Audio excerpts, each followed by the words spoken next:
The Young and the Restless Recap Fridays, the 27th of March, 2026. In the restless, pressure-filled world of the young, and the restless danger does not always arrive with a clear warning.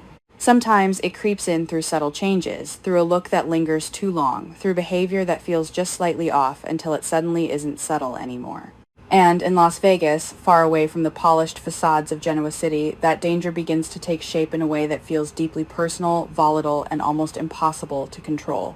What starts as a mission to track down Matt Clark quickly transforms into something far more unsettling as Adam begins to realize that the real threat may not be the man they are hunting, but the man standing right beside him. At first, Adam tries to ignore the unease. He tells himself that Nick is just under pressure, that the stakes of this search are high enough to explain a little instability.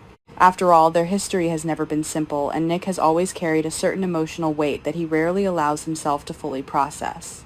But there is something different this time, something sharper and more erratic in the way Nick moves, the way he reacts, the way his focus drifts and then snaps back with alarming intensity. Adam recognizes that pattern, and that recognition unsettles him more than anything else.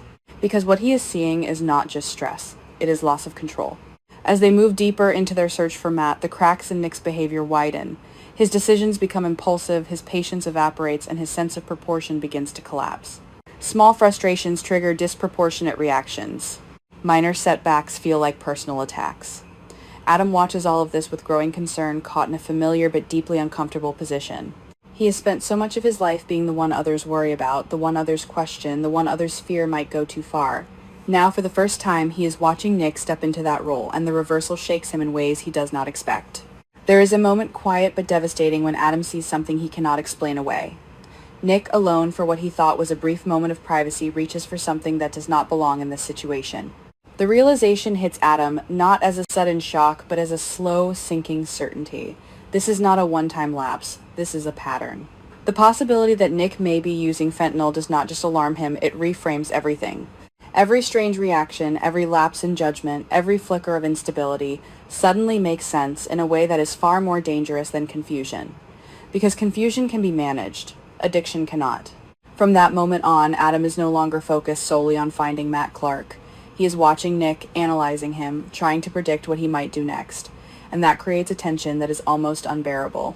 Adam knows that confronting Nick directly could trigger defensiveness, denial, or even anger, but staying silent feels just as risky. Because if Nick is truly not thinking clearly, then every step they take brings them closer to a situation that could spiral out of control in an instant. According to Adam's instincts, the situation is already on the edge. It just hasn't fallen yet. What makes this dynamic so compelling is the emotional history between them. Adam has always been the brother who exists slightly outside the family's comfort zone, the one whose decisions are questioned, whose motives are doubted. Nick, by contrast, has often been seen as the more stable, more grounded figure, but now those roles are shifting, and the shift is deeply uncomfortable for both of them, even if neither is willing to admit it openly. Adam is forced into the role of protector, of observer, of the one who must decide when concern becomes intervention. And Nick, whether he realizes it or not, is slipping into a version of himself that he may not recognize until it is too late. There is also a darker possibility that begins to take shape in Adam's mind, one that he cannot easily dismiss. If Nick is under the influence, if his judgment is impaired, then what happens when they finally find Matt Clark? This is not just a confrontation waiting to happen. It is a potential explosion. Nick's anger, already heightened by whatever emotional weight he is carrying, could combine with his impaired state to create something far more dangerous than either of them intended. Adam begins to imagine scenarios that he cannot control, outcomes that escalate too quickly, consequences that cannot be undone, and the more he thinks about it, the more he realizes that this is not just about protecting Nick. It is about preventing a situation that could destroy both of them. From a personal perspective, this is where the storyline becomes particularly strong. It places Adam in a morally complex position that feels both earned and emotionally resonant. He is not simply reacting to external danger. He is navigating a situation where loyalty, fear, and responsibility collide. Does he confront Nick and risk pushing him further into denial? Does he pull back and try to handle the situation alone, knowing that he may not be able to? Or does he continue forward, hoping that he can manage both the mission and his brother's instability at the same time? None of these choices are clean. Each carries its own risk, its own potential for failure. Meanwhile, Nick's internal state remains largely hidden, but its effects are impossible to ignore. Whether he is aware of his own unraveling or not, his actions suggest a man who is no longer fully anchored in his own decision-making.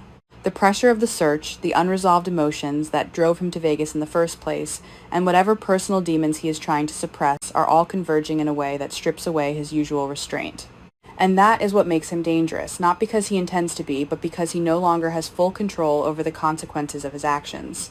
The tension between the brothers builds not through open conflict, but through silence, through observation, through the growing gap between what is happening and what is being acknowledged. Adam's concern becomes sharper, more urgent, while Nick continues forward with a determination that feels increasingly disconnected from reality. And somewhere in that space, the mission itself begins to lose clarity. Finding Matt Clark was supposed to be the objective. Now it feels like a trigger, a moment that could set off something far worse than they anticipated. Back in Genoa City, the ripple effects of this situation are not yet fully visible, but they are inevitable. The Newman family has always been shaped by control, by power, by the belief that they can manage any situation through force of will. But this is different.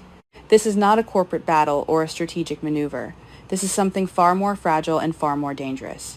If Nick spirals further, if Adam is forced to intervene in a way that exposes what is really happening, the fallout will not stay contained. It will spread, affecting relationships, trust, and the fragile balance that holds the family together. And at the center of it all is a simple but devastating truth. Sometimes the greatest threat is not the enemy you are chasing. It is the person you trust to stand beside you. Adam is beginning to understand that, and that understanding may come at a cost he is not prepared to pay. Because if he is right, if Nick is truly losing control, then the moment of confrontation is not a question of if, but when. And when it comes, it will not be quiet and it will not be contained. It will force both of them to face not just each other, but the parts of themselves they have spent years trying to outrun. In a story built on power, loyalty, and rivalry, this shift changes everything. Adam is no longer just fighting for control of a situation. He is fighting for his brother, for his family, and perhaps for the last chance to prevent a tragedy that feels closer with every step they take through the neon-lit chaos of Las Vegas. And the most unsettling part is that he may already be too late.